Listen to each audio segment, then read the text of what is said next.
નમસ્કાર ખેડૂત મિત્રો ગામડિયો ખેડૂત ચેનલમાં તમારા બધાનું ફરી પાછું સ્વાગત કરું છું। તો મિત્રો આજે આપણે આવી ગયા છીએ તમારા માટે બેસ્ટમાં બેસ્ટ વિડીયો લઈને। તો મિત્રો વિડીયોમાં તમે બધા બન્યા રહેજો। તો ચાલો મિત્રો આજે આપણે તમને ઘઉં બતાવશું। પહેલાં તો તમે ઘઉં જોજો પહેલાં। તો ચાલો આપણે ઘઉં તમને બતાવીએ। જોઈ લ્યો મિત્રો, આ છે આપણા ઘઉં। જુઓ કેમ છે મિત્રો, છે ને એક નંબર।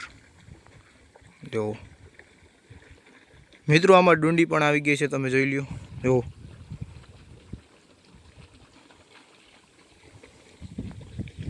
અને મિત્રો આપણે કુલ 10 વીઘાના ઘઉં છે આપણે। અને મિત્રો 10 વીઘાના ઘઉં છે અને ઘઉં જોઈ લ્યો કેવા સરસ મજાના છે, એ ખરખા અને લાઈનમાં જ। અને મિત્રો આપણે આમાં પારા પણ નથી દેખાતા। જુઓ પારા તો જો કોઈ મિત્રો દેખાય જ નહીં, કારણ કે ઘઉં એટલા બધા મોટા થઈ ગયા છે।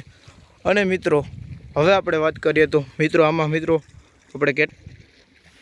આપણે આમાં કેટલાય પાણી પાઈ દીધા છે એ આપણને નથી ખબર। મારા અંદાજેથી તો 6ઠું કે 7મું પાણી હાલતું હશે।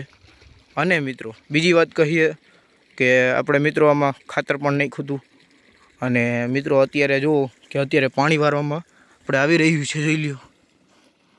અને મિત્રો જુઓ અત્યારે પાણી જાય છે અને નાકું ભરાઈ જાય એટલે આપણે વારી લેવાનું છે। અને મિત્રો બીજી વાત કરીને તો મિત્રો હજી આમાં આપણે રોગ નથી એવું કંઈ પણ મિત્રો, કારણ કે દવાના છંટકાવ પણ ચાલુ જ રાખ્યા છે આપણે। અને મિત્રો ખાતર પણ સારું નાખ્યું છે, જેના કારણે મિત્રો આપણે રોગ ના આવે। અને મિત્રો જોઈ લો ડુંડી કેવડી માપસરની છે। જુઓ મિત્રો, બહુ મોટી પણ નહીં અને બહુ નાની પણ નહીં, જોઈ લ્યો। એટલે એ સારામાં સારું કહેવાય। તો ફાઇનલી મિત્રો તમે જોવો છો કે અહીંયાથી મિત્રો આપણે પાણી આવે છે। જો કેનિયા છે, આ બાજુ છે, આ બેરલ છે, આ બાજુ ઘઉં છે આપણા। પ્લસ મિત્રો બીજી વાત કરીએ તો આપણે જોવો આ છે ડોઈલ અને આમાં છે દવા અંદર, જોયું। અને મિત્રો આ દવા આપણે આમાં ચાલુ જ હતી। જુઓ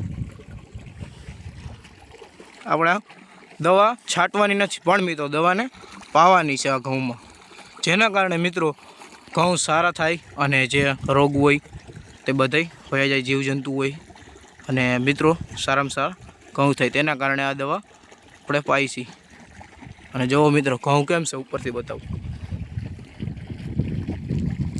અને મિત્રો આ વિડીયો સારો લાગ્યો હોય તો મિત્રો વિડીયોને એક લાઇક કરી નાખજો। અને જો ચેનલમાં તમે નવા હોય તો ચેનલને સબસ્ક્રાઈબ કરી નાખજો। મળીશું આપણે કંઈક નવા વિડીયોમાં। ત્યાં સુધી જય જવાન, જય કિસાન, ભારત માતા કી જય।